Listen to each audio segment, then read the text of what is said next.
السلام عليكم.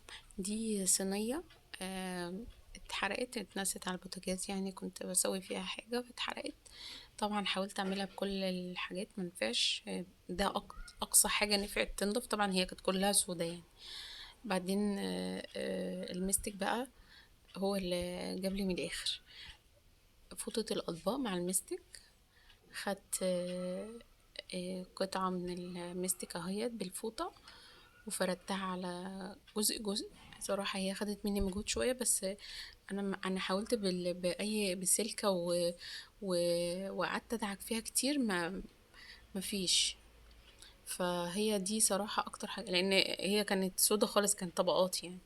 دلوقتي انا عملت بالمستك اهوت. بصوا ابتدت تطلع ازاي.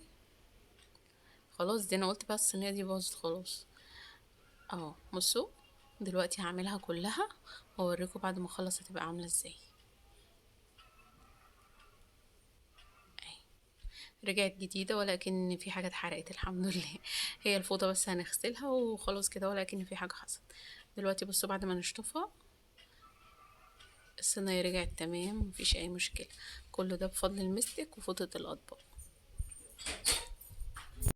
اي مشكلة بتقابلني حروق بقى من دي، خلاص هو المستك يعني. أنا بس حبيت اجرب باي حاجة تانية، لكن فعلا المستك هو الحل.